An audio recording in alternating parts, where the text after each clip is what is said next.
BNC நேயர்களுக்கு வணக்கம். இன்னைக்கு தமிழ்நாடு ஃபுல்லா பேசிட்டு இருக்க சென்சேஷனல் டாபிக் என்ன தெரியுமா? கிட்னி திருட்டு தாங்க. நாமக்கல் டிஸ்ட்ரிக்ட்ல இருக்க அப்பாவி ஏழை விசைத்தறி தொழிலாளர்களை ஏமாத்தி அவங்க வறுமையை யூஸ் பண்ணி ஒரு கேங் கிட்னி திருடி வித்துட்டு வராங்க. இந்த ஃபெயிலர் மாடல் அரசு இந்த விசைத்தறி தொழிலாளரோட நலனுக்காக எந்த ஒரு நலத்திட்டங்களையும் கொண்டு வராதனால அவங்க வாழ்க்கை இப்ப ரொம்ப மோசமான நிலைமையில தாங்க இருக்கு. கடன் வாங்கி பொழப்ப நடத்த வேண்டிய நிலைக்கு இப்ப தள்ளப்பட்டிருக்காங்க. இதனால கடன் சுமை அதிகமாயிடுச்சு. வேற வழி இல்லாம இருந்த அவங்கள ஒரு கேங் பிரெயின் வாஷ் பண்ணி அவங்க கிட்ட இருந்து கிட்னி திருடி வித்துட்டு வராங்க. யார் அந்த கும்பல் கேக்குறீங்களா?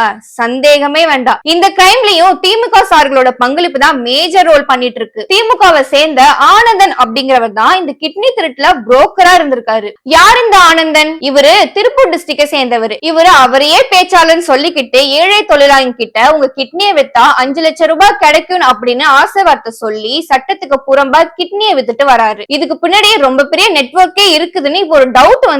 கோவை, திருச்சி, பெரம்பலூர் இந்த டிஸ்ட்ரிக்ட்ல இருக்க ஹாஸ்பிட்டலுக்கு கூட்டிட்டு போய் அவங்களுக்கு ஆபரேஷன் பண்ணி வெளி மாநிலங்களுக்கு 50 லட்சம் ரூபாய் வரைக்கும் இந்த கிட்னியை வித்துட்டு வராங்க. அதாவது ஏழைகள் கிட்ட இருந்து கிட்னியை திருடி ஒரு கிட்னிக்கு சுமார் 49 லட்சம் வரைக்கும் சம்பாதிச்சுட்டு அந்த ஏழைங்களுக்கு வெறும் 50,000மோ 1 லட்சமோ கொடுத்து ஏமாத்திருக்காங்க. இப்போ இந்த கேஸ் ரொம்ப சென்சேஷனல் ஆனதுனால நாமக்கல் டிஸ்ட்ரிக்ட் போலீஸ் ஒரு ஸ்டேட்மெண்ட் கொடுத்திருக்காங்க. என்ன தெரியுமா? இந்த மாதிரி கிட்னி திருட்டுல புரோக்கரா இருந்த இந்த திமுக நிர்வாகி ஆனந்தனை ஏன் இன்னும் பிடிக்கலன்னு பிரஸ்ல கேள்வி கேட்டிருக்காங்க. அதுக்கு அவங்க என்ன பதில் சொல்லிருக்காங்க தெரியுமா? அவர் எதுக்கு நாங்க பிடிக்கிறோம், அதுக்கு என்ன மோட்டிவ் இருக்கு, அதனாலதான் அவர் நாங்க தேட கூட இல்லைன்னு ரொம்ப அலட்சியமா பதில் சொல்லியிருக்காங்க. இவங்க இப்படி சொல்லிட்டு இருக்கப்பவே அந்த கிட்னி திருட்டு புரோக்கர் எங்கேயோ நேரத்துக்கு தலைமறைவாயிருப்போம். இப்போ கேள்வி என்ன தெரியுமா? 9 பவுன் நகை காணாம போச்சுன்னு ஒருத்தரை கேஸ் போடாமலே கூப்பிட்டு போய் அடிச்சு கொண்டிருக்காங்க போலீஸ்காரங்க. அதுக்கு என்ன மோட்டிவ் இருந்துச்சு?